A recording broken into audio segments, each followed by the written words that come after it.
Hola, ¿qué tal? Muy buenos días a todos.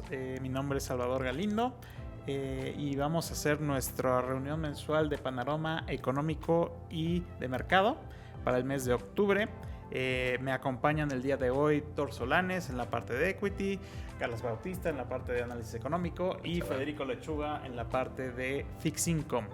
Y vamos a tocar los temas relevantes, la Fed, Banco de México, un poco el estímulo que estamos viendo de parte del gobierno chino y cómo impacta esto los mercados para fin de año. Y pues, con eso comenzamos.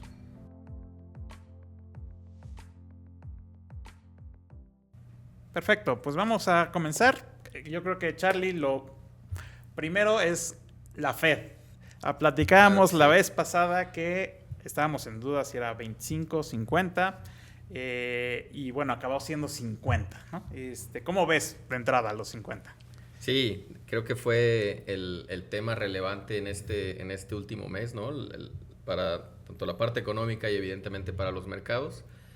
Primero decir que fue una sorpresa, ¿no? Para el consenso de los analistas. Si bien el mercado, de alguna forma, como se acercaba esa semana la decisión de política monetaria de la Fed, ya empezaba a descontar la posibilidad de un recorte de 50, ¿no? ¿Y por qué digo que fue una sorpresa? Porque la economía, el desempeño de la economía, pues no ameritaba un recorte de 50 puntos base, ¿no? Y creo que es la primera parte que yo creo que es importante decir. Y en ese sentido, el mercado, los analistas esperaban que fuera 25. Se acaba dando este recorte de 50 puntos base y entonces eso disparó de alguna forma las alarmas en el momento del anuncio de si este recorte de 50 puntos base pues realmente hablaba de una posibilidad de recesión anticipada o más cerca de lo que el consenso de analistas lo estaba viendo, ¿no? Entonces creo que esos minutos posteriores a la decisión fueron relevantes. Sin embargo, después sale Powell, el presidente de la Reserva Federal, a dar su mensaje, su conferencia de prensa, y me parece que eso es clave porque pues a partir de la comunicación permite pues moderar las expectativas, ¿no? Creo que la expectativa de arrancar un ciclo de recortes con 50 puntos base, pues el mercado te pedía más, ¿no? Y se empezaron a apreciar hacia adelante recortes consecutivos de 50 puntos base. El dot plot, el famoso dot plot de la Fed, pues al menos te da 50 puntos base, ¿no? Que es decir, los miembros de la Fed están esperando al menos otros 50 puntos base más hacia adelante, hacia fin de año. Y creo que Powell hizo un buen trabajo en pues tratar de decir que es cierto que la inflación pues está mucho más moderada, ¿no? Que ya no es el principal foco de riesgo de la Fed y que el foco está más bien puesto en el mercado laboral, que definitivamente se ha debilitado, pero que pues esos son mensajes también de la Fed, ¿no? Que no pues parecen estar apuntando a una recesión inminente, ¿no? Y que más bien este recorte de 50 puntos base, más que tratar de mandar el mensaje de que las cosas se están poniendo muy feas, es más bien una apuesta de hacer lo que le llaman manejo de riesgos, ¿no? Como decir, vemos posible alcanzar el escenario de un aterrizaje suave, hay espacio para poder hacer este recorte de 50 puntos base, dado que el nivel es muy restrictivo, y creo que mandan ese mensaje de bajar el nivel de la restricción y tratar de apuntar al escenario de soft landing. Ahora, eso pues creo que nos puede llevar a hablar del mercado laboral, ¿no? Cuál ha sido su desempeño, y evidentemente pues ese es el principal riesgo hacia adelante, ¿no? Que hay indudablemente señales de debilidad. Es muy curioso porque creo que el mensaje ahora en el consenso de analistas es debilitándose, pero no débil, ¿no? O sea, eso creo que me parece que reduce un poco el sentir, vaya, del mercado y en general también de los analistas respecto al mercado laboral. Sin duda, pues no podemos dejar de lado que un recorte de 50 puntos base pues también enciende ciertas alarmas, ¿no? De ese entonces a la fecha pues han salido algunos datos de empleo que pues apuntan a que este deterioro ha sido gradual y pues bueno, estaremos atentos a ver el desarrollo del desempeño del mercado laboral y otros indicadores para tratar de anticipar a dónde se está moviendo la economía, que definitivamente es a un nivel de debilidad, pero pues hasta al menos al día de hoy parece ser que no apunta a una recesión fuerte, ¿no? Muy bien, ahora un poco los comentarios de Powell van dirigidos a no generar ruido por el tema recesionario, sino más bien es manejo de riesgos. Ya vimos que la inflación va avanzando bien hacia nuestro objetivo y más bien estamos viendo que el mercado laboral se está pasando de un estado de sobrecalentamiento a algo más normal, ¿no? Y se está aumentando la tasa de desempleo, pero es algo normal. Y lo que queremos es simplemente ser un poco más cautelosos, dado que el riesgo ahora viene por ahí, ¿no? Así es. Ahora, eso es en cuanto a lo que dice. Ahora, si vemos lo que está haciendo, como que hay un mensaje más atrás, ¿no? Porque bajaron las expectativas de crecimiento hacia adelante, bajaron las expectativas de tasas de interés hacia adelante, aumentaron la expectativa de desempleo hacia adelante y además recortaron 50 puntos base, ¿no? La última vez que recortaron 50 puntos base fuera de la pandemia fue justo en 2007, ¿no? Y creo que de hecho fue la misma fecha, ¿no? Octubre, septiembre, el mismo día, nada más 2007. Y en su momento también el mercado lo interpretó como que, es muy bueno, es súper positivo, no hay tema, ¿no?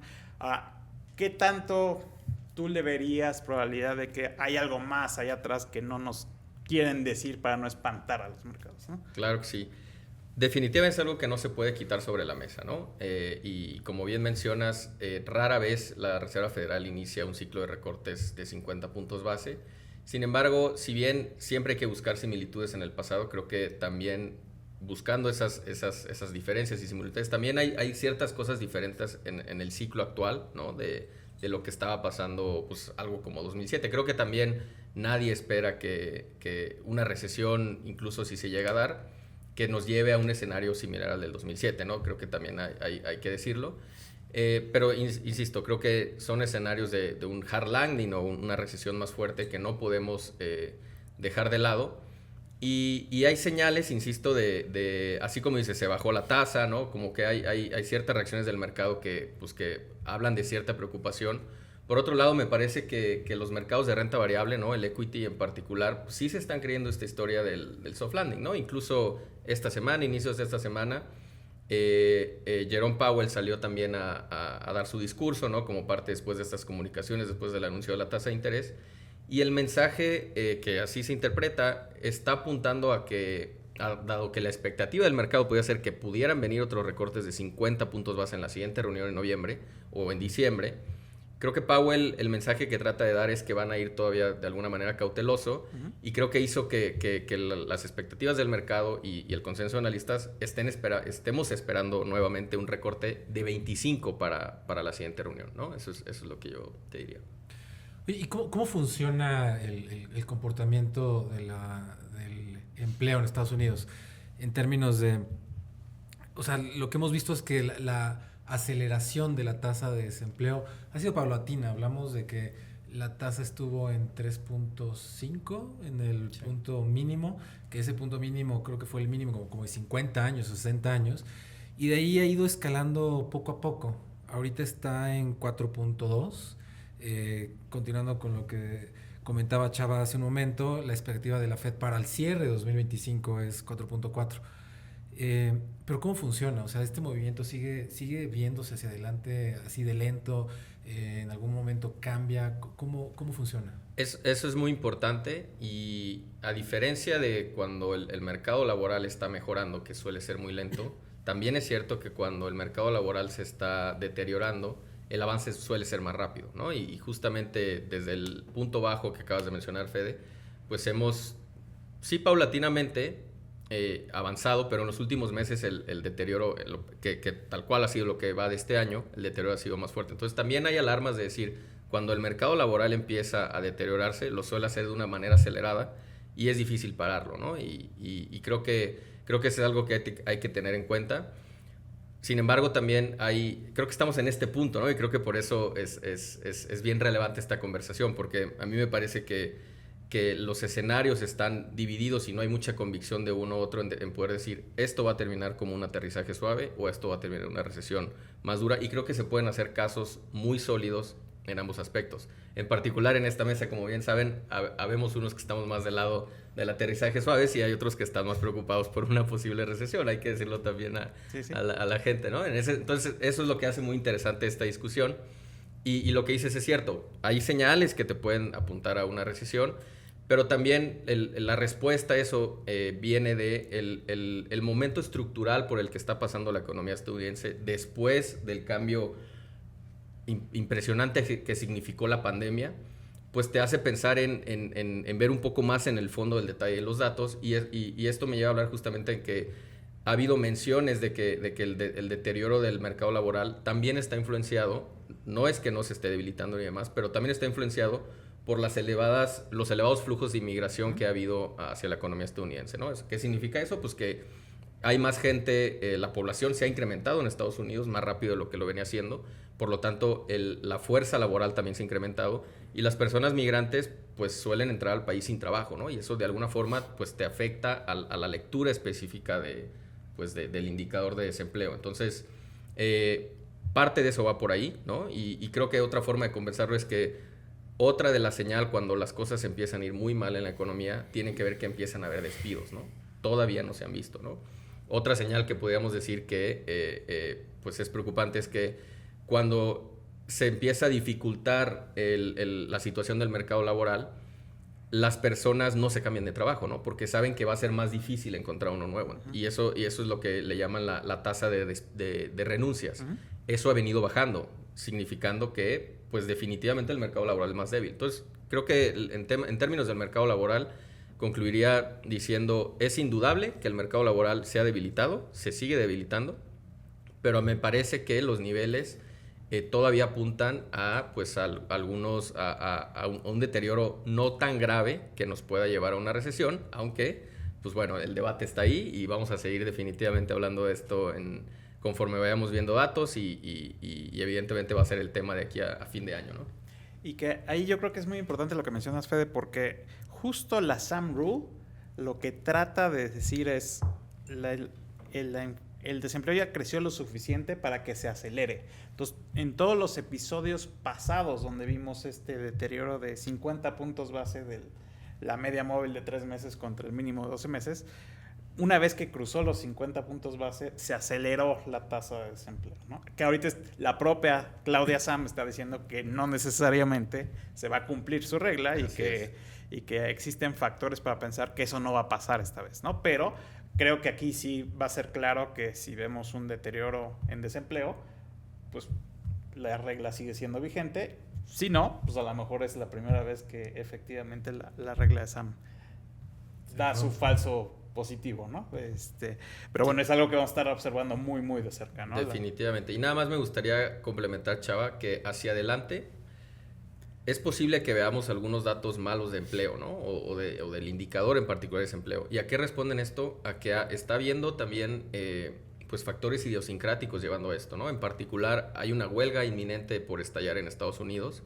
Hay expectativas de huracanes y eso sabemos que afectan a los datos por cómo se miden, ¿no? O sea, en Estados Unidos esta encuesta del Non-Farm Payrolls pues es un reporte, vaya, que las empresas pues, lo tienen que llenar y cuando pues evidentemente no tienen luz o están cerradas por factores como este tipo, pues simplemente se rellena con un 0, ¿no? Pero sin embargo el mes siguiente, cuando son efectos temporales, pues esto suele recuperarse, que en parte eso pasó en junio pasado, ¿no? Uh-huh.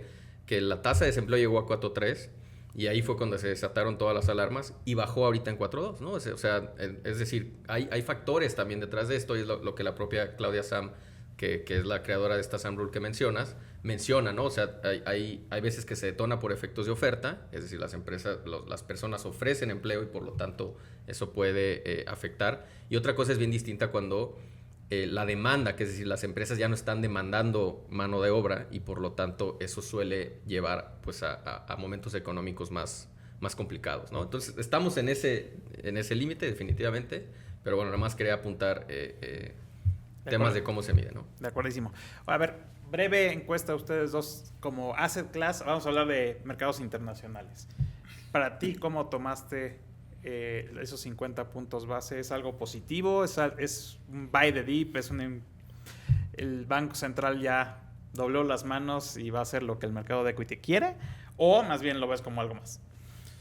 A ver, un paso atrás, estábamos en el mercado de equity viendo una rotación a sectores más defensivos, una rotación a, sectores como bienes raíces, utilities, consumo básico, y esto normalmente se produce en escenarios donde empieza a haber muchos riesgos acumulándose y posiblemente una recesión adelante. Entonces, habíamos empezado a ver en los últimos 2-3 meses este tipo de rotación.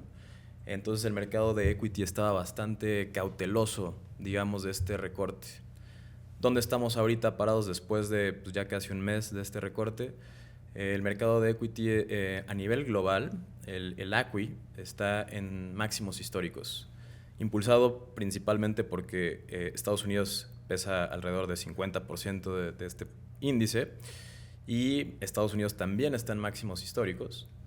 Sin embargo, y me imagino que entraremos más adelante en detalle, pero China, que también tiene un peso relevante en este índice, acaba de rebotar más de 25% desde la semana pasada por el estímulo fiscal que se acaba de realizar, y es fiscal y monetario, en la economía.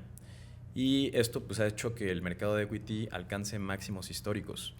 Entonces, pues esto también te refleja qué es lo que piensa el inversionista global de equity. El inversionista está diciéndote, pues tal vez este recorte de 50 puntos base fue bueno, porque pues veíamos ya bastantes riesgos acumulándose en la economía, lo cual hace que la economía esté más expuesta a un shock exógeno, como tal vez una guerra o como la serie de eventos geopolíticos que han ocurrido a nivel global, y pues esto empieza a reducir tal vez las expectativas de riesgo de un shock fuerte exógeno a la economía, y el equity lo tomó como algo favorable. Sin embargo, no ha producido un retorno de más de 5% desde el recorte. Y el mercado de equity, de acuerdo a al consenso global de analistas en Estados Unidos, tiene todavía un rendimiento esperado de alrededor de 9%. Entonces, digamos que el inversionista de equity está diciendo pago por ver, faltan muchas cosas de aquí adelante, pero parece que las cosas van por buen camino.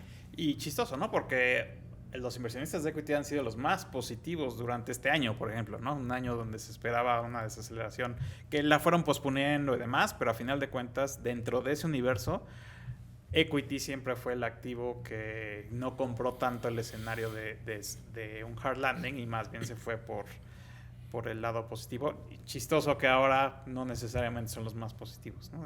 Es cierto. El mercado de renta fija desde hace más de un año tiene una probabilidad implícita de recesión mucho mayor que el mercado de equity. Pero precisamente esta rotación que estaba hablando de sectores en el mercado de equity empezó a darse implícitamente también una recesión en el mercado de equities, una recesión implícita dentro del mercado de equities, muy baja comparado con el mercado de renta fija, mucho más baja, sí, y en los últimos 2 meses, pero tal vez, pues sí, otra vez regresamos al optimismo en equities, donde esa probabilidad de recesión implícita es muy baja comparado con renta fija. Muy bien. Y Fede, ¿cómo lo tomó la curva de Treasuries, esos 50 puntos base? Mira, yo pondría esto, la manera en que analizamos normalmente los eventos vienen por 3 índoles. Una por la parte técnica, otra por la parte fundamental y finalmente por la parte de evaluación. Entonces, si yo empiezo de el inicio, de la parte técnica, todos los que estamos en el mundo de bonos somos pro recesiones solamente en moneda dura.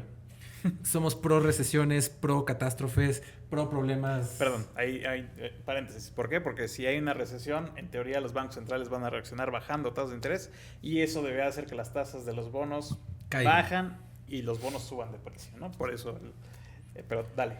Correcto. O sea, nos gustan los escenarios malos para la economía, mucho, en moneda dura. Uh-huh. Si estamos en México y sale un escenario dramático en Estados Unidos. Eso es positivo en Estados Unidos para los bonos, pero es negativo para México. Entonces, también la distinción es importante. Entonces, de la parte técnica, y solamente hablando desde el punto de vista de treasuries, pues el mercado llevaba alrededor de 2-3 meses probablemente que ya estaba exigiendo a la Fed moverse más rápido. La reunión anterior a la de septiembre fue la de julio. En julio el mercado traía 50% de probabilidad de recorte de 25-50. O sea, ya desde entonces el mercado insistía en tienes que empezarte a apresurar. Entonces, de la parte técnica, el momentum es positivo. De la parte de fundamentales es positivo, porque todo lo que dijo Carlos hace un momento es deterioro del mercado laboral, una inflación con tendencia hacia el objetivo, eso es positivo. El resto, no lo mencionó Carlos puntualmente, pero el outlook en China, en Europa, quitando Japón, pero digamos las economías más fuertes del mundo se están desacelerando. Entonces, claramente los fundamentales van hacia una desaceleración también en Estados Unidos, por lo que acabamos de mencionar. Y el último es la evaluación. Ese factor para mí es el más importante para decir, en realidad ya estaba en los precios. Se esperaba que fuera para la parte corta y larga de la curva, ya estaba totalmente en los precios. De hecho, eso lo mencionó hace un momento Carlos. En el momento en que sale el comunicado, empieza a haber volatilidad porque todo el mundo del mercado dice, pues entonces vienen otros 50. Claramente la Fed nos está mandando una señal de hay problemas en la economía, puede haber un hard landing definitivamente. Y cuando empieza la sesión de preguntas y respuestas, si existe alguna manera de de definir lo que sucedió ese miércoles, fue una reunión en donde fue dovish, es decir, un relajamiento de tasas, y fue hawkish al mismo tiempo, es decir, restrictivo en tasas, porque el mensaje que dio fue, hey, esto no crean que es un ciclo, no va a estar bajando de 50 en 50, esto fue una recalibración de dónde queremos estar. Entonces, digamos que el overall de todo lo que vimos ya estaba en los precios, y solamente la parte más corta de la curva, que está totalmente relacionada con la política monetaria, es la única parte que evidentemente no estaba el 100% metido de que venía un recorte de 50. Eso bajó. Ahora, para el cierre del año, se esperan todavía un poquito menos, pero 3 recortes. 3 recortes significa que el mercado dice, todavía vas a poner 50 más en la mesa. Ya sea noviembre o diciembre, ¿no? Alguno de esos dos y el otro va a ser 25, ¿no? Correcto. Hay que ver, yo tengo mis dudas, porque además una pregunta que podemos hacer a Jerome Powell sería, ¿cuánto tiempo crees que el mercado te va a aceptar que tú vengas con una política monetaria dovish, muy dovish? De hecho, los periódicos, como lo escribieron, me gustó mucho, hablaban del jumbo, el recorte jumbo, porque fue un recorte de 50 puntos en la primera bajada del ciclo, es muchísimo. Entonces, que pongan otro recorte de 50 puntos y vuelva a salir con un mensaje de estamos recalibrando, no pasa nada, tenemos la política monetaria muy restrictiva. Yo no estoy tan seguro que si lo vuelve a hacer vaya a funcionar en términos de que la curva no se movería. Desde mi punto de vista, si lo vuelve a intentar hacer, ya quemó sus cartas y el mercado va a ralear. Porque la expectativa sería algo malo va a pasar, viene una posible... La confirmación, ¿no? Del miedo, ¿no? Básicamente. Correcto. Bueno, lo que sí podemos decir es que Powell ya está actuando como los mercados de fixed income. No sé si predecían, pero al menos estaban empujando a Powell a actuar de esa forma, ¿no? Y hay que recordar que la curva lleva invertida, ¿qué? 2 años, básicamente. Sí. Todos los indicadores adelantados estaban apuntando hacia pues, un deterioro en la economía. Entonces, a final de cuentas, pues el mercado de fixed income sí está a lo mejor demasiado adelantado a este recorte, pero ha sido consistente en eso, ¿no? Cosa que comparábamos hace rato con los mercados de equity. Y si me permite, Chava, nada más agregar, porque evidentemente hemos estado muy enfocados en el mercado laboral, ¿no? Pero también está la historia del crecimiento, ¿no? Y creo que la historia del crecimiento en Estados Unidos ha sido la economía más resiliente en lo que va de este ciclo, ¿no? A nivel global. Este año que ya se esperaba pues una recesión desde inicios de año, el primer trimestre sorprendió de manera positiva. El segundo trimestre el PIB se aceleró en parte por el consumo. Y hoy en día los indicadores más adelantados, en particular el famoso Nowcast de la Fed, ¿no? Que trata de hacer una estimación muy pues en tiempo real del PIB, en el margen se está acelerando, ¿no? Ahora, ¿a qué voy con esto? Parece ser entonces que ¿a qué le hacemos más caso, ¿no? ¿Al mercado laboral o, a los indicadores económicos? Parece ser que el equity le está ponderando más el resultado del PIB y de las actividades económicas, mientras que las tasas parece ser que le ponen más énfasis al mercado laboral. Ahora, también hemos dicho que la inflación parece ser estar un poco contenida y es creo que el consenso que también podemos estar aquí, pero sigue habiendo riesgos, ¿no? Creo que eso también hay que dejarlo un poco sobre la mesa, en particular que quizás sean de tipo temporal, pero los factores geopolíticos no han desaparecido, ¿no? En estos últimos días hemos tenido pues algunos sustos en términos del conflicto en Medio Oriente. En particular en Estados Unidos está, como mencionó hace rato, por desatar una huelga que, pues dependiendo de la duración, también te puede presionar los precios, que es en los puertos, ¿no? Y este fantasma del costo de los envíos, pues sigue estando ahí. Entonces, creo que, como dice Fede, a mí me parece que un recorte de 50, sin creer que las cosas están mal, cuando están otras cosas en el horizonte que no necesariamente te dicen que ya el problema inflacionario está completamente resuelto, me parece que pues sería una acción pues un poco temeraria, ¿no? de parte de la Fed. Y además, Carlos, el impulso monetario y fiscal de China le mete presión al alza a los precios de muchos commodities y esto también se tiene que tomar en cuenta para las expectativas de inflación, ¿no? De acuerdo. Pues muy bien, ya hablamos un poco, bueno, ya mencionaste toda esa parte del estímulo en China, pero vamos a platicar un poquito de qué pasó, qué hizo. Y bueno, nada más para poner como contexto, la economía china lleva ya varios años con crecimiento más bajo de lo que estamos acostumbrados y mucho tiene que ver con el mercado de bienes raíces, ¿no? Que ha tenido un deterioro de forma importante. Pero bueno, ¿qué fue lo que anunció el Banco Central chino? Sí, justamente ha sido también el tema relevante en los mercados y básicamente el gobierno chino pues anunció un paquete de estímulos importante para impulsar la economía. No es el primero, ¿no? Evidentemente tampoco es la primera vez que lo hacen. Así ha sido parte del crecimiento extraordinario que ha tenido China en los últimos 20, 30 años. Sin embargo, como bien dices, este problema en el sector de bienes raíces pues ha llevado a que en los últimos 2 años prácticamente China haya tenido crecimientos decepcionantes, ¿no? Durante el año el mercado de alguna forma pedía más estímulos al gobierno chino, ¿no? También pues, recordar que estamos viviendo este conflicto comercial entre Estados Unidos y China, lo cual pues de alguna forma también afecta al desempeño de la economía china y el mercado pues había estado pidiendo este tipo de estímulos. Se habían dado, pero vamos a decirlos muy tenues, ¿no? O sea, que se bajaba la tasa un poquito, algún tipo de estímulos, en particular más del tipo monetario, pero que el consenso del mercado y el consenso de los analistas decían pues que es insuficiente para realmente hablar de una reactivación del mercado y de la economía china, ¿no? Ahora, el gobierno, también venía de anunciar en su reunión quinquenal, ¿no? Que ellos están pasando por una transición donde quieren alejarse de sectores de deuda, como es el de bienes raíces, y quieren apostarle más al aspecto tecnológico, ¿no? Léase inteligencia artificial. Y que estaban dispuestos pues, a tolerar menores tasas de crecimiento en el corto plazo, porque su plan pues, es más a mediano plazo enfocar a este cambio estructural. Ahora, como que este estímulo es... Ellos se echan un poquito para atrás en este último comunicado y acaban diciendo, no, sí nos preocupa lo que está pasando en el corto plazo, ¿no? Sí nos preocupa el desempeño de la actividad económica, entonces vamos a anunciar un paquete de estímulos.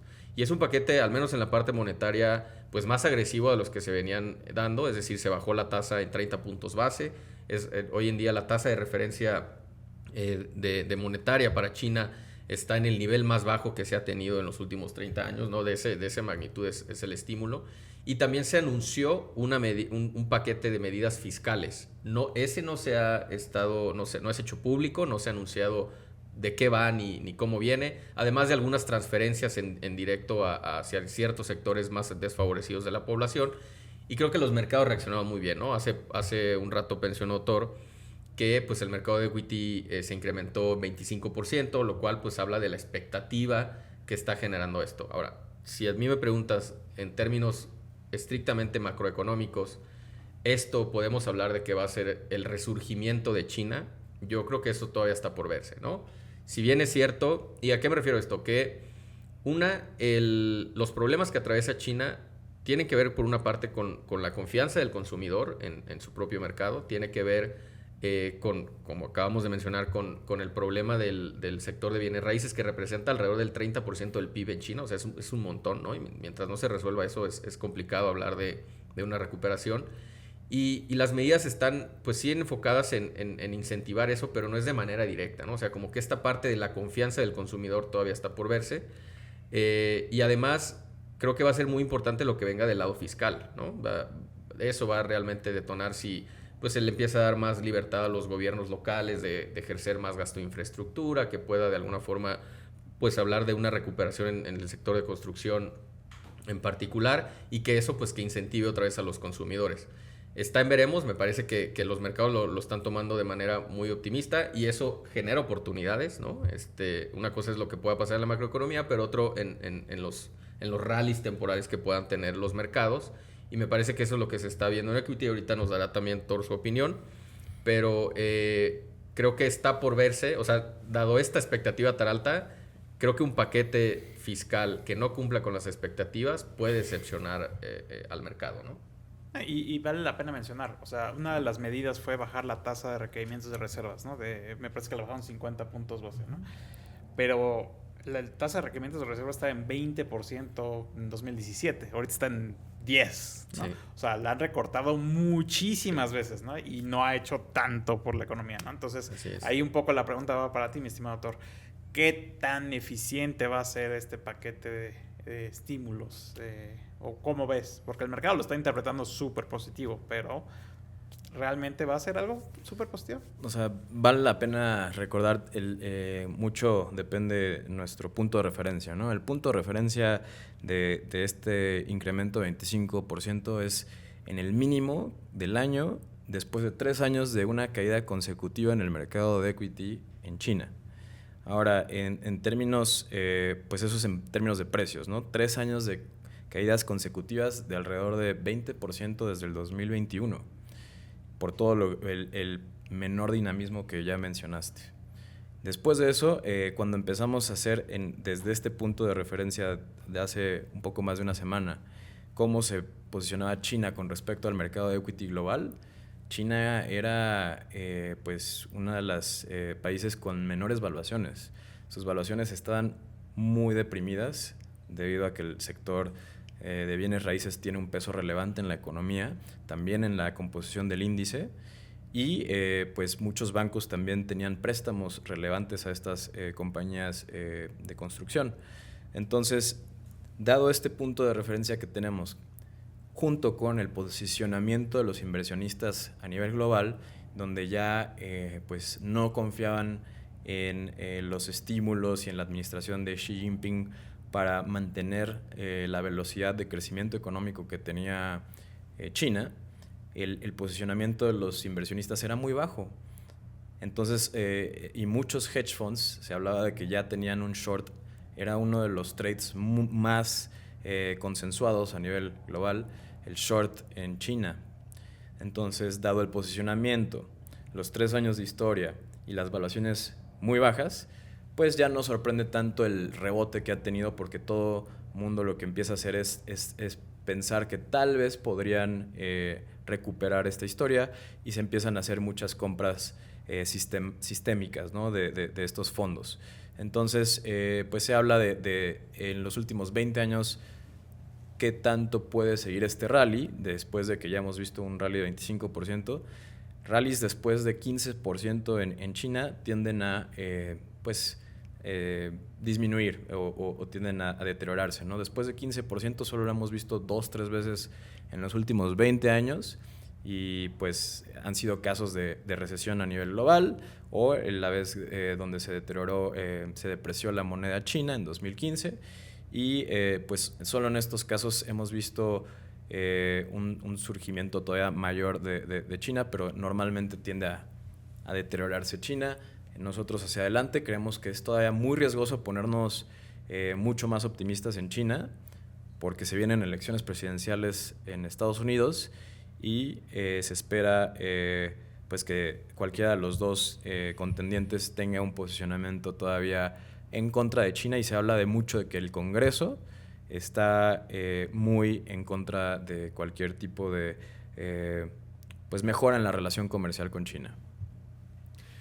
Y siguiendo esta tesis que mencionas de valuaciones muy deprimidas anuncio de estímulos, tanto monetarios como fiscales, ¿tú crees que esta alza en la renta variable de China se pudiera contagiar a otros mercados de la región? También, esa es una pregunta para ti, Thor. Otra pregunta va para Carlos. Estos estímulos, ¿cómo debería el resto de los países tomarlos? ¿Va a ayudar a que crezcan, no crezcan? ¿La inflación cómo se ha movido en ese sentido? Pero puntualmente, ¿las inversiones los pueden ayudar? Buena pregunta, Fede. La reacción en los mercados sin duda ha sido mucho más fuerte para China que los demás países emergentes. Los demás países emergentes han tenido un rally desde el recorte de tasas, porque empíricamente y teóricamente el recorte de tasas ayuda mucho a los mercados emergentes a estabilidad de monedas, crecimiento económico, y también se refleja en el mercado de equity, ¿no? Pero China ha tenido un sobre rendimiento contra el resto de los mercados emergentes por más de 20 puntos porcentuales. Entonces esto es nada más debido al posicionamiento chino, pero al parecer el resto del mercado de equity no compra, como Carlos, que cree que no es suficiente tal vez este estímulo. El resto de los mercados emergentes asiáticos tal vez no compra esto. Sin embargo, todo está ligado, y si vemos un rally de los commodities más sostenido, esto puede favorecer toda la región, y tenemos que ver este rally sostenido de commodities junto con un rally sostenido de las monedas.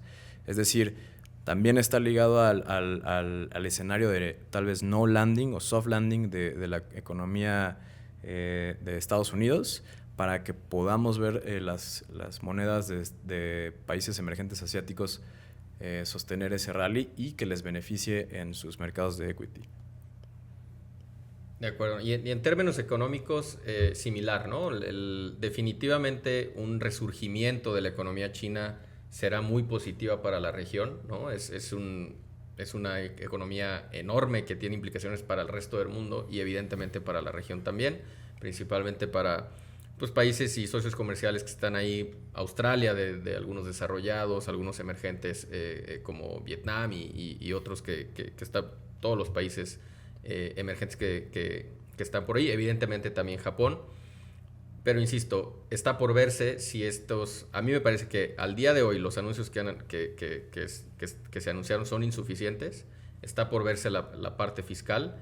Sin duda, un resurgimiento sería positivo para la región. Y eso nos lleva a la otra cara de la moneda, que lo mencionaste, ¿no?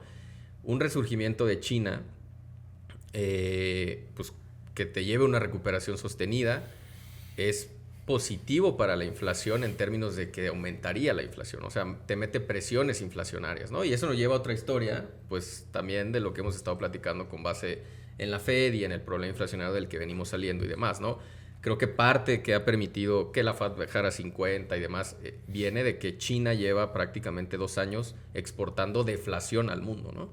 Justamente porque pues está deteriorada la actividad económica. En la medida que eso cambie, pues van a ser presiones inflacionarias que pues pueden otra vez darle dolores de cabeza a los bancos centrales, ¿no? Sí.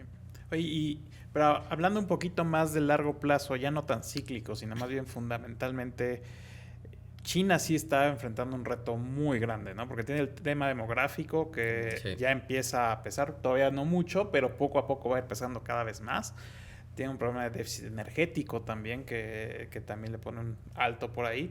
Y a lo mejor pasa una historia similar a lo que estamos viendo en Alemania, ¿no? Alemania sufrió un cambio de modelo económico por un factor externo, que en este caso fue la falta de abastecimiento de gas natural por parte de los rusos a un precio accesible, y eso forzó a la economía alemana pues a reconfigurarse, ¿no? Y todavía estamos en ese proceso. Claro. Pero esto pudiera también ser, o sea, parece que el modelo de alta inversión que tenía China ya está bajo cuestionamiento muy serio, ¿no? Por todos los problemas de deuda que tienen. Sí, definitivamente. Hacia el mediano plazo hay obstáculos, ¿no? O sea, o pensar en una China quizá como fue a inicios del siglo, vaya, ¿no? En la década del 2010, por ahí. Es difícil, ¿no? Por todo esto que mencionas. Y pues no hay que olvidar que pues hoy en día está en medio de una guerra comercial con la otra economía importante del mundo, que es Estados Unidos, y eso evidentemente también tiene afectaciones. No por nada, pues el gobierno ya está anticipando este tipo de cambios y tratando de alejarse de esos mercados que acabaron explotando, como es el de la deuda, con el real estate, y pues tratando de moverse a sectores pues más tecnológicos, que pues también son parte de la fortaleza estructural que ha tenido Estados Unidos respecto al resto del mundo, ¿no? Y recuérdame, corrígeme si estoy mal, pero según yo ya habían hecho un anuncio de rebalanceo de la economía china hacia el consumo, no hacia tecnología, pero hacia el consumo hace 4 o 5 años, ¿no? Una cosa por el estilo, y pues parece que no está funcionando. Sí, justamente, digo, se cruzó la pandemia en medio, ¿no? Y no olvidemos que China fue de los países que tuvo las medidas más restrictivas a nivel global, ¿no? Justamente por su estructura política también. Y también se habla, ¿no? En algunos analistas de que sí hay un factor de falta de confianza del consumidor con sus instituciones, vaya, ¿no? Con el parte de los líderes del Partido Popular de China. Y bueno, pues eso evidentemente también son aspectos difíciles de cambiar, ¿no? Tú puedes tener también un entramado económico favorable, pero pues si tienes en la parte interna falta de confianza, es difícil, ¿no? Entonces, definitivamente, digo, yo no me iría tampoco pues, a estar completamente corto en China estructuralmente a largo plazo, pero sí yo creo que todo el mundo ha moderado sus expectativas respecto a lo que fue China y lo que puede volver a ser hacia adelante, ¿no? Sí, sí. Y está por verse si el estímulo efectivamente va a ser tan efectivo como pareciera que se está anticipando, ¿no? Exactamente. Oye, y pasando ya hacia México, bueno, también tuvimos decisión de política monetaria aquí en México. Banxico recortó la tasa en 25 puntos base. Y bueno, me parece que aquí había divergencia de opiniones entre 25 puntos base y 50 puntos base. ¿Por qué no nos das un poco de tu argumento de por qué 50? ¿No? Claro que sí. Lo que mencionábamos era, creo que el movimiento de 50 puntos base de la Fed, creo que pues daba el espacio a que Banxico lo pudiera hacer, ¿no? Más allá de estar casado con una opinión o demás, creo que no había mucha convicción de que pudieran ser 25 o 50, o que podía ser una historia muy convincente de ambos movimientos. Lo que también me gustaría mencionar es que lo que sí es claro es que también aquí nosotros teníamos el consenso en principal de que en septiembre podía haber recorte, a diferencia del mercado que todavía anticipaba una pausa, ¿no? Uh-huh. Creo que evidentemente el mercado se movió también y el consenso de analistas a que el recorte de septiembre se iba a dar, el recorte se iba a dar en septiembre. Y bueno, en particular, ¿por qué podíamos platicar de un recorte de 50 puntos base? Pues analizando la retórica de los miembros de la Junta de Gobierno, que recordemos que en agosto también recortó, en marzo ya había recortado 25 puntos base, y que argumentaban básicamente que el rebote de inflación que se había dado era de manera temporal. Creo que el tiempo les acaba dando la razón, ¿no? Y que hacia adelante, pues ese discurso sigue estando presente y las cosas apuntan para allá, por un lado. En agosto, que recortaron 25 puntos base, también estábamos viendo episodios de alta volatilidad, ¿no? Y dijeron, estos choques son de manera temporal y podemos hacer este ajuste de 25 puntos base. Y me parece que los miembros que estaban posicionados más hacia un recorte, que llevan rato diciendo que quieren recortar, no es esto desde marzo, incluso desde el año pasado la gobernadora empezó a hablar de recortes que se fueron postergando en el tiempo. Me parecía que junto con evidentemente el recorte de 50 puntos base de la Fed, que ya te había borrado ese diferencial, Banxico se adelantó a la Fed, insisto, en marzo y en agosto con recortes de 25, un total de 50. De repente la Fed te baja 50, pues esa diferencia se te la borraron hasta cierto punto. Y el argumento de Banxico es que quieren estar menos restrictivos, ¿no? Uh-huh. Entonces, lo que argumentamos es que no me sorprendería que hubiera un recorte de 50 puntos base. Me parece que la Junta reconoce que sigue habiendo presiones de las que hemos discutido también aquí en particular en la parte de precios, en parte de volatilidad, y me parece que toma una salida más prudencial, que me parece que es positiva, ¿no?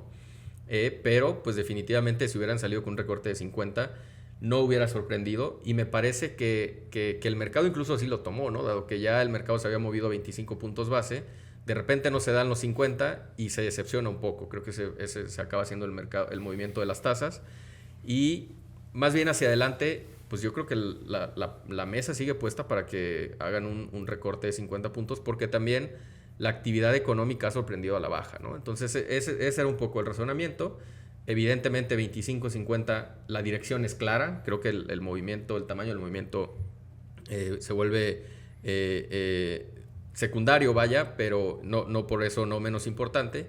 Y el otro argumento que decía era incluso la tasa de real ex ante, ¿no? Que para nuestros clientes de la audiencia es básicamente dónde está la tasa del Banco de México hoy, y le quitas la expectativa de inflación en los próximos 12 meses, ¿no?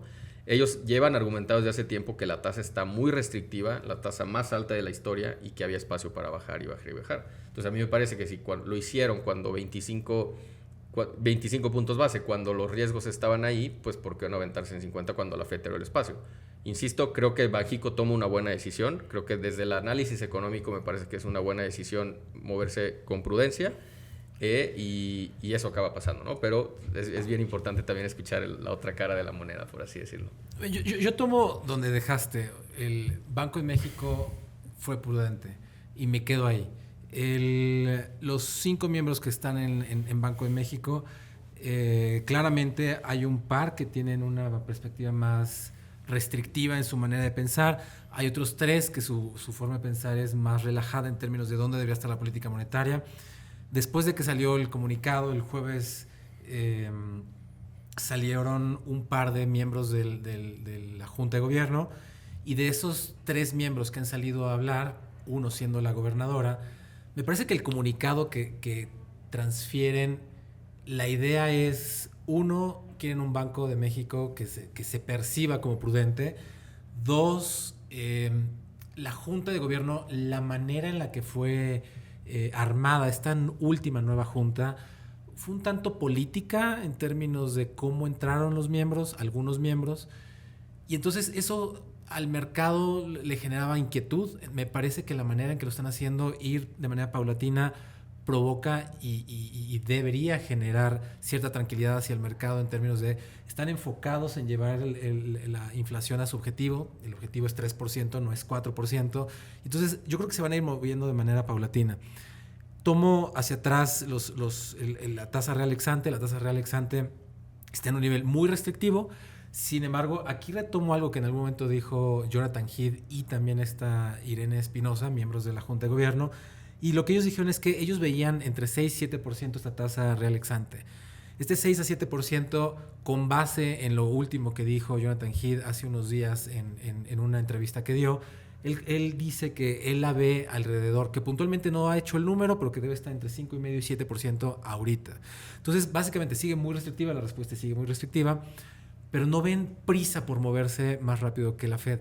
Por otro lado, y aquí me voy hacia la Fed, el disminuir o mantener la posición relativa que tenían pre-movimiento de la Fed, en este momento no lo ven como algo, como el indicador más importante. Más bien, el indicador más importante es la inflación.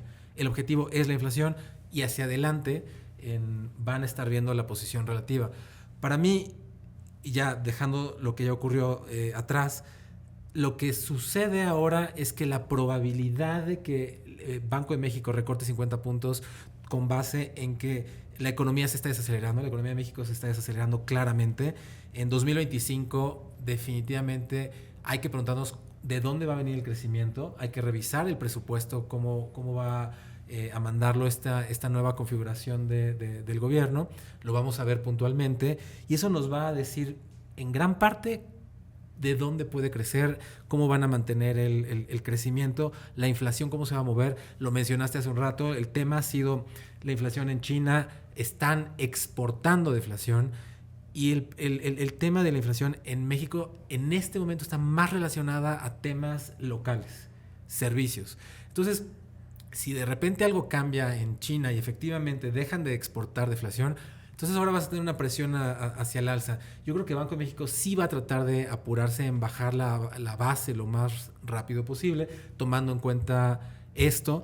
Y también hay que pensar que va a haber una nueva configuración. Una Irene Espinosa, en diciembre de este año es su último mes. Hay que ver quién entra a sustituirla. Pero probablemente cuando tú tienes un miembro que está tan en un extremo, la probabilidad diría que vas a tener a alguien más en medio. Independientemente de quién sea, probablemente va a ser alguien con un sesgo menos restrictivo. Entonces, mi expectativa es que ahora la probabilidad que yo tenía que era baja de 50 puntos base ya está aumentando, ya aumentó. Para mí, la probabilidad de noviembre o diciembre, dado que la Fed puede bajar 50 puntos más, y sí creo que quieren bajar 50 puntos más debido a lo que hicieron en la reunión de septiembre, ya toma más vida. Yo creo que la Banco de México puede empezar a acelerar ese paso. La posición absoluta versus la inflación es muy alta, la posición relativa versus la inflación también es muy alta, y con base en todo esto yo creo que 2025 vamos a seguir un ciclo hacia una tasa probablemente de 8%, ligeramente más abajo, pero encontrándose por ahí dentro de los próximos 12 meses. A mí algo que me llamó mucho la atención de lo que dices, Fede, es el crecimiento de México, ¿no? Porque yo creo que ahorita Banxico está siendo muy prudente al actuar de estoy pagando un poco por ver a ver si la inflación efectivamente va a converger, ¿no? Y sabemos que va convergiendo, pero muy lentamente, ¿no? Entonces, pues puedo darme el espacio para bajar más lentamente. Pero ahora yo lo pondría al revés. Imagínate que venimos de un escenario de crecimiento bajo, que todo este impacto de la reforma judicial tenga un impacto negativo en la inversión nueva, ¿no? Por ejemplo, que pudiera retrasar inversiones y por ende que tengas una caída en tu expectativa de crecimiento hacia adelante, ¿no? Además, de eso, le echas una desaceleración en Estados Unidos, sobre todo en la parte de manufactura, que es la que le pega, la que está muy integrada a la economía mexicana, y que una desaceleración allá se nota inmediatamente aquí en México, aunado a un recorte en el gasto fiscal para poder acercarte al target de déficit que te estás poniendo de 3,5%, ¿no? Entonces, si le juntas todos esos factores, pues ya nos vamos a un escenario de crecimiento bajo, inclusive con posibilidad de una recesión, ¿no? Entonces, ahí la pregunta es, ¿no el mercado debería de castigar a Banxico si Banxico se ve demasiado lento para bajar las tasas? Y a lo mejor un poco lo que hemos visto es eso, ¿no? Totalmente de acuerdo. Yo creo que la curva se tiene que separar. Lo que afecta a Banco de México en el corto plazo, evidentemente, es la parte más corta. Las expectativas de crecimiento e inflación de largo plazo es la parte media larga de la curva. Sí, totalmente. El mercado va a castigar a Banco de México si entramos en un escenario, pero cuando digo entramos, es la probabilidad aumenta de una manera importante hacia una caída de una recesión en la economía. Entonces, si eso va hacia allá y tenemos todavía una tasa en 10%, esto no va a funcionar. Banco de México se tendría que acelerar. En el mercado, el slang dice el Banco Central está detrás o adelante de la curva. En este momento, mi percepción de cómo el mercado está tomando Banco de México es que está detrás de la curva, no muy detrás, porque todavía no se ve esta caída tan pronunciada en el crecimiento, pero es cuestión de tiempo. Y lo dices correctamente. Si Estados Unidos se desacelera, de repente entramos a este hard landing. Ese hard landing en México se va a sentir feo. Entonces, Banco de México, para cuando llegue ese momento, ya tendría que haber tenido muchos recortes para recibir ese impacto en una mejor posición para poder actuar de esa manera. Yo no sé qué tanto castigaría, Chava, porque si vemos la demanda de crédito en México, que se regula, ¿no? En términos de política monetaria con el nivel de tasas, la demanda por crédito está en máximos. Vemos el crédito del consumo en máximos históricos, vemos el crédito de los corporativos en un nivel muy sano, muy fuerte de crecimiento, cercano a 10%, y el crédito por hipotecas también está bastante sano. Entonces yo no sé si realmente vamos a ver ese castigo de parte de los inversionistas, porque realmente la demanda por crédito sigue muy, muy fuerte. Entonces yo no sé cómo ustedes estén precisamente viendo esta perspectiva de si necesitamos más recortes por los riesgos que hay. Claramente necesitamos recortes, pero fundamentalmente vemos una demanda por crédito muy fuerte. Sí, yo quisiera comentar un par de cosas que se han dicho aquí muy importantes. Y una tiene que ver, primero, Chava, creo que hiciste un recuento muy, muy claro de por qué es difícil ver buenos números de crecimiento, al menos lo que resta del año y el próximo año en México, ¿no? Y eso me lleva a la segunda parte, que es decir, evidentemente hay que recordar que el mandato del Banco de México, a diferencia de otros bancos centrales, está enfocado exclusivamente en la inflación, ¿no? En Estados Unidos el mandato es dual, es controlar la inflación y mantener la fortaleza del mercado laboral, por decir, el pleno empleo, ¿no?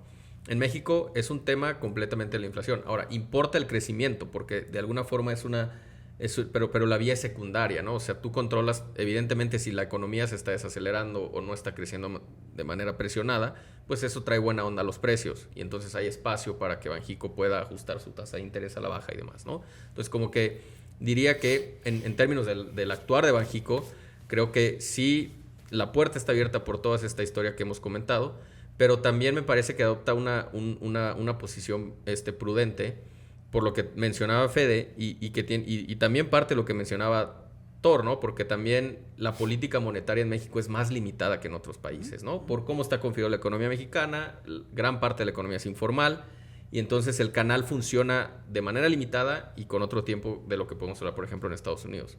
Entonces, como que teóricamente Banxico lo que puede hacer es estar restrictivos y esperar hasta que la inflación realmente pues mejore, ¿no?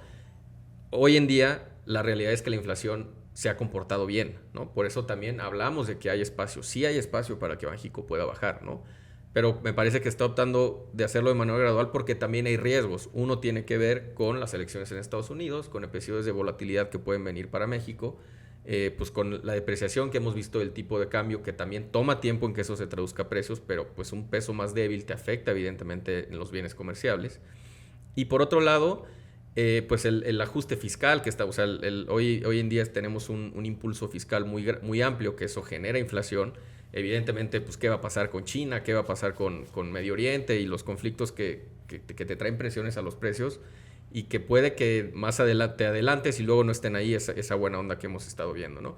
Y no dejar de mencionar que en la parte interna, que me parece que eso es parte de las presiones que vemos en servicios, pues hemos tenido en los últimos años un fuerte incremento en la parte salarial, que incluso a pesar de que la economía se ha desacelerado de manera importante, los salarios no han bajado esa misma magnitud y siguen creciendo por encima del 5% en términos reales. Y se ha anunciado que el mínimo puede subir en el próximo año, se ha anunciado ciertas reformas de que el mínimo no baje menos del 10%. Entonces también están esos riesgos que me parece que llevan a Banxico a actuar de una manera muy cautelosa y que me parece que desde un punto de vista exclusivamente macroeconómico es una buena noticia que Banxico dé señales de credibilidad, ¿no? Evidentemente, pues con espacio para ajustar a la baja la tasa de inflación. No, completamente de acuerdo contigo, Charlie. Un poco desde el punto de vista macroeconómico hace todo el sentido que Banxico se vea más cauteloso. Desde el punto de vista del premio que está priceado en los activos mexicanos, si la probabilidad de recesión aumenta, el premio debe aumentar. Definitivamente. Porque obviamente una recesión lo que te lleva es a PIB más bajo que limita tu capacidad de pago de deuda, limita la capacidad de crecimiento de utilidades en la parte de accionaria, inclusive lo vemos en el FX, ¿no? El FX, con estas medidas que se tomaron de Fed recortado en 50 y Banxico solo 25, el spread mexicano se volvió a abrir y eso te debería llevar un rally en el tipo de cambio que no vimos. ¿Y por qué? Pues porque a lo mejor la probabilidad de esa recesión en el premio, en este caso del tipo de cambio, pues está siendo más presente. Así es. Y a mí me gustaría justamente pues llevarlo de la cancha de Chava, ¿no? Es decir, en esta sección que hemos tenido ya hacia el final de nuestras intervenciones, de decir, en este entorno, ¿no? Que ha habido cosas que han cambiado, pero que en general la historia ha ido caminando hacia donde la hemos previsto, pues ¿qué recomendaciones hay para los clientes? ¿Dónde están las oportunidades? Un portafolio pues óptimo, hoy, por así decirlo, hoy en día, ¿cómo lo ves, no? Sí, pues a ver, yo creo que el argumento que comentamos hace un par de webinars sigue siendo muy válido. Vemos un escenario de bastante incertidumbre geopolítica en general, no solo por lo que está pasando en las elecciones de Estados Unidos, sino también por el riesgo de escalamiento en el Medio Oriente, por supuesto las medidas que está tomando China y cómo se desenvuelve todo eso, pues mete un entorno de alta incertidumbre, ¿no? Entonces, en ese escenario, claramente vemos un portafolio ampliamente diversificado como la mejor alternativa, ¿no? Precisamente porque el premio por riesgo,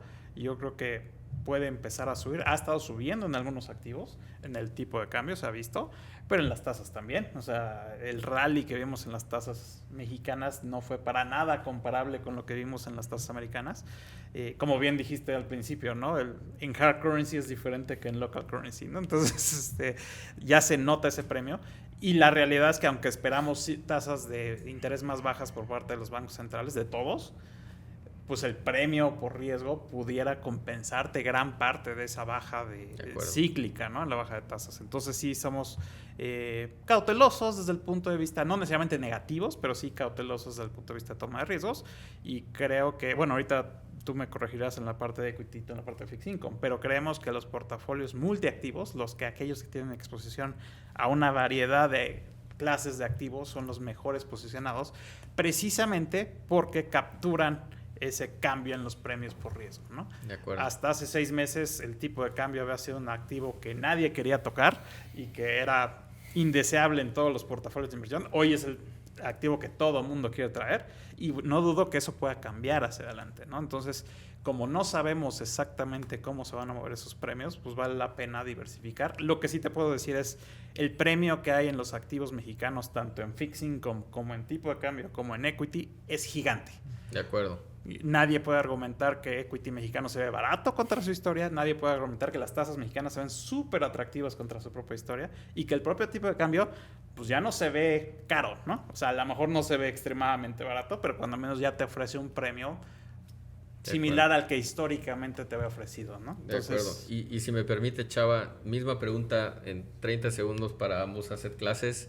Si tuvieras un portafolio pues más enfocado a renta fija, ¿qué oportunidades ves en este entorno?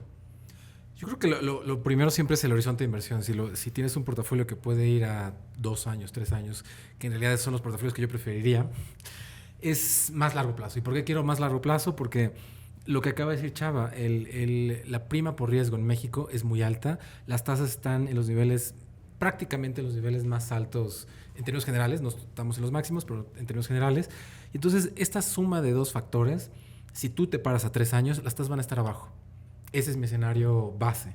Entonces, para mí, donde más dinero vas a generar es en la parte más larga. De acuerdo. ¿Y para renta variable?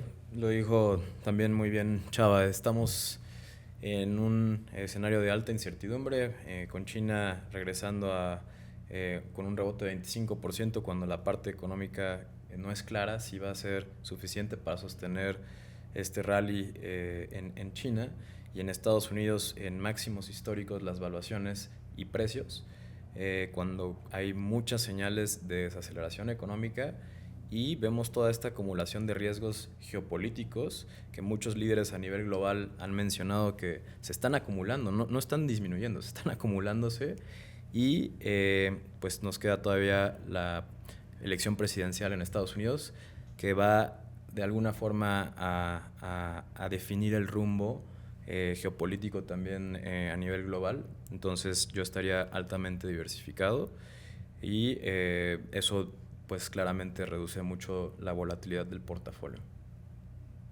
De acuerdo. Sí.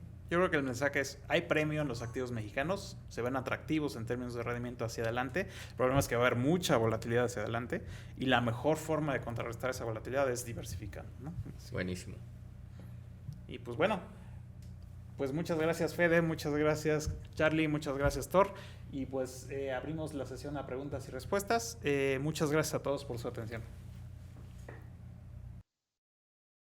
Tenemos una pregunta que nos parece que es muy buena, relacionada a ¿qué preferencia tenemos en términos de inversiones, dada la coyuntura actual, en términos de preferimos invertir en deuda o en renta variable? La respuesta, desde nuestro punto de vista, sí es un enfático, en un entorno donde las tasas van a bajar, hay bastante incertidumbre en el mercado local de renta variable y en términos generales, con una desaceleración también en Estados Unidos o el resto del mundo, preferimos dar una mayor ponderación a la parte de deuda que a renta variable. Nuestra expectativa en términos siempre está relacionado de cuánto genera una inversión versus el riesgo que tiene esta o la volatilidad que tiene esta.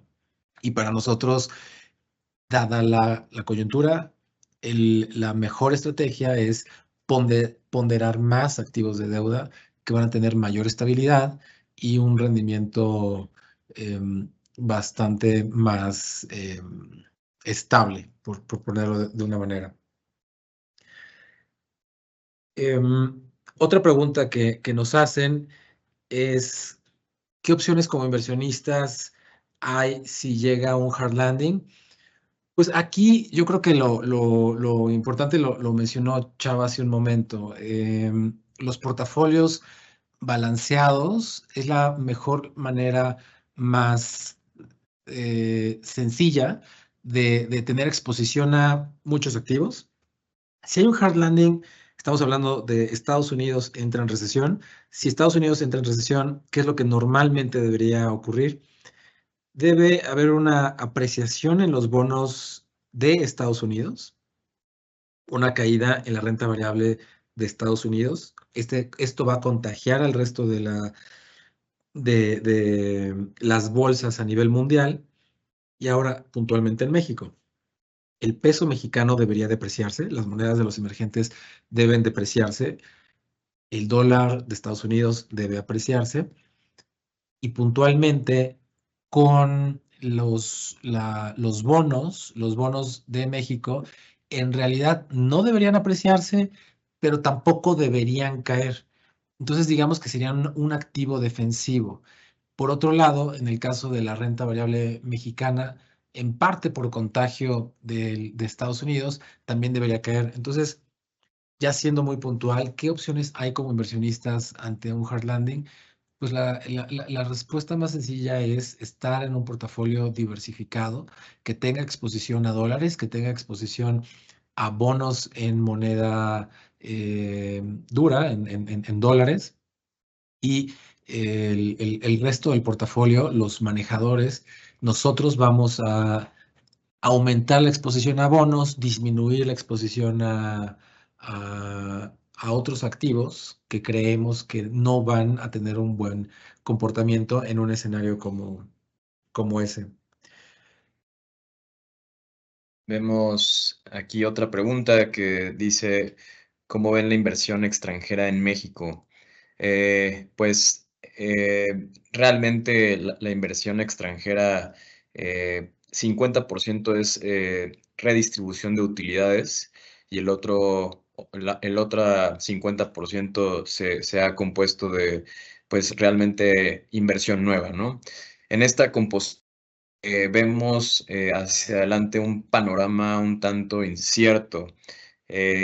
Hacia adelante y cosas que han ocurrido muy importante en este año, pues como sabemos fueron las elecciones presidenciales, donde realmente la parte de la reforma judicial ha, ha traído una gran incertidumbre en términos de certeza legal para las empresas extranjeras que se han pronunciado muy en contra de esta reforma judicial y muchas empresas de estos grupos extranjeros pues han dado anuncios de retrasos en sus planes de expansión en México y eso podría realmente desacelerar las expectativas de inversión en México y socavarlas de cierta forma en el mediano plazo. Otro, otro acontecimiento muy importante hacia adelante para la inversión extranjera es las elecciones en Estados Unidos que van a ocurrir en noviembre.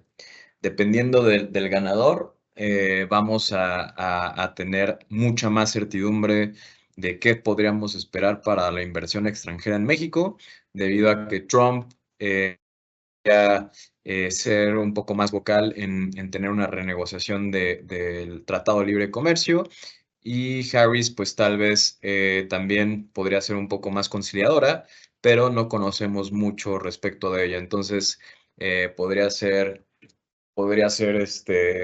un acontecimiento que defina el rumbo de la inversión extranjera hacia el futuro, muy importante en las elecciones de Estados Unidos. Tenemos otra pregunta que nos hacen con respecto a que las clases de activos en México se ven atractivos,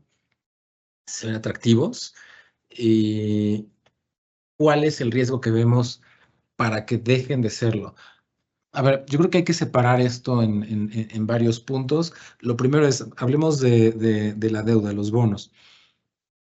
Nuestro escenario base es que el gobierno mexicano va a seguir pagando su deuda. Eso para nosotros es un dado, eso va a ocurrir.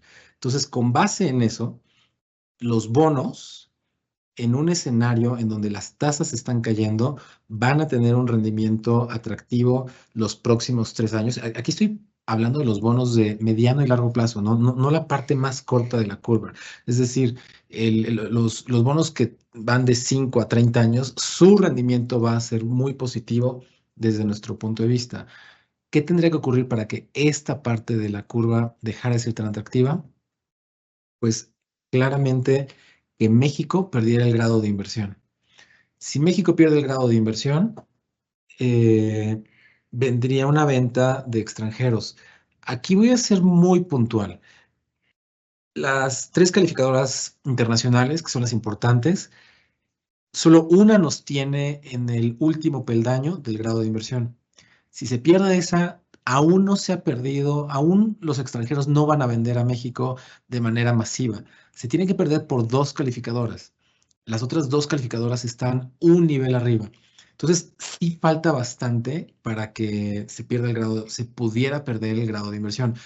Mi escenario base no es que se vaya a perder, sin embargo, el riesgo está ahí, está presente. Sí hay que tomar eso en cuenta. El tercer punto más importante es que los bonos, el nivel que están actualmente operando los bonos, ya tienen incorporada esa prima. Si volteamos a ver en dónde operan otros países sin grado de inversión, bueno, ya está ahí. Es decir, la prima por riesgo ya se está pagando en México. Los operadores consideran que México ya perdió el grado de inversión. Sin embargo, al momento de que se pierde, en ese momento empiezan a haber muchas ventas. Estos disparan la caída, se hace como un círculo vicioso en donde hace que las pérdidas se aceleren. Esa es la razón por la que yo diría que podría perder atractivo los bonos. Ahora, si hablamos exclusivamente si cambiamos de los bonos al tipo de cambio, yo diría que exactamente es el mismo escenario, que se perdiera este grado de inversión por un lado, y por otro, todavía no sabemos cómo asegurar exactamente o hacia dónde van a llevar este nuevo gobierno la parte económica. Entonces, necesitamos mucha más información para saber para dónde se va a mover esto. Es decir, ya la reforma judicial fue aprobada, ya está en la Constitución, ya es un hecho. Ese para nosotros era la reforma más que podía afectar más a las inversiones. Ahora, hacia donde vemos, como también lo mencionamos hace rato, las inversiones nuevas son las que nos preocupan, en donde en un entorno de de una percepción baja de Estado de Derecho, puede provocar que no metan estos proyectos. Si recuerdo bien, fue el Wall Street Journal, estimaba 35,000 millones de inversión nueva que está detenida. Entonces, eso, o sea, si no entrara, en realidad no deberíamos ver una depreciación del tipo de cambio. Si llega a entrar ese dinero, debería fortalecer el peso mexicano. Entonces, el riesgo más bien lo veo de ese lado. Y si algo de lo que este nuevo gobierno, algo me refiero hacia la parte económica y financiera, va hacia un deterioro,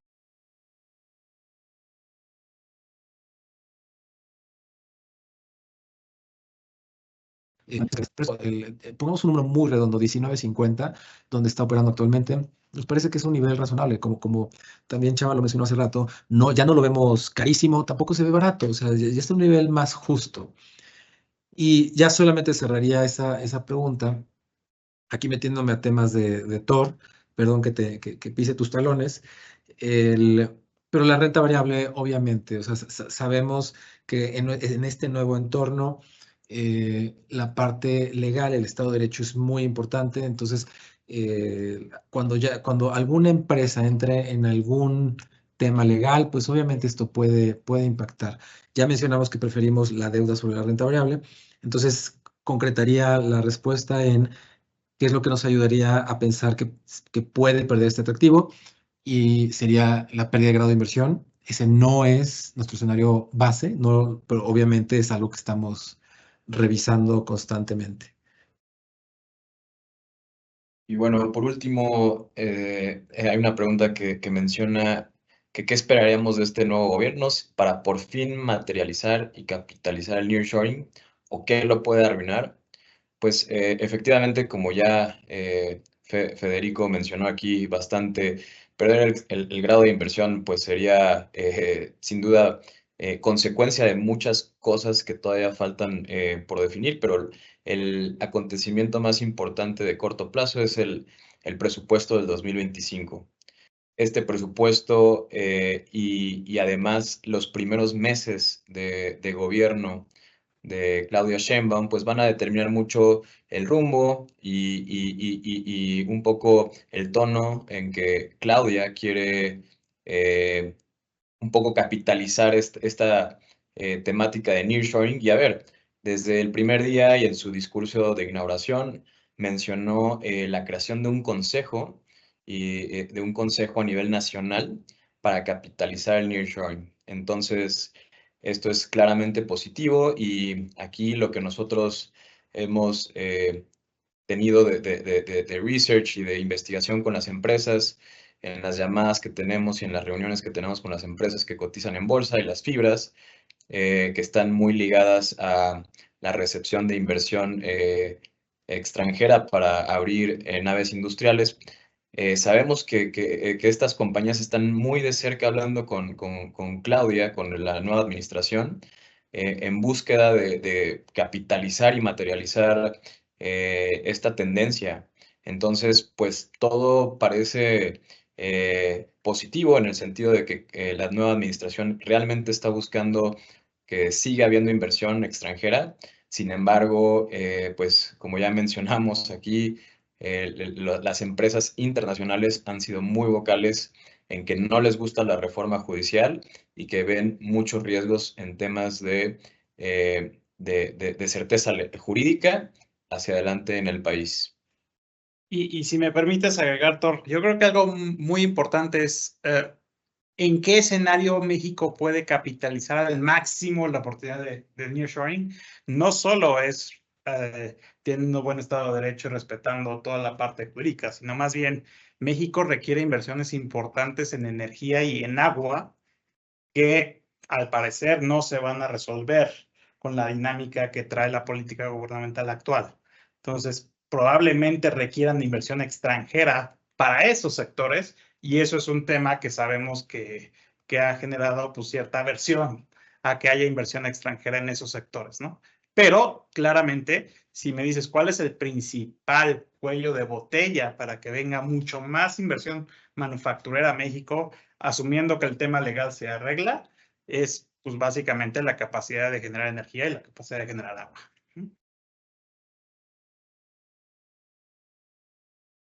Y pues bueno, parece que ya no hay más preguntas, entonces les agradecemos muchísimo su tiempo y nos vemos aquí el mes que viene. Muchas gracias a todos.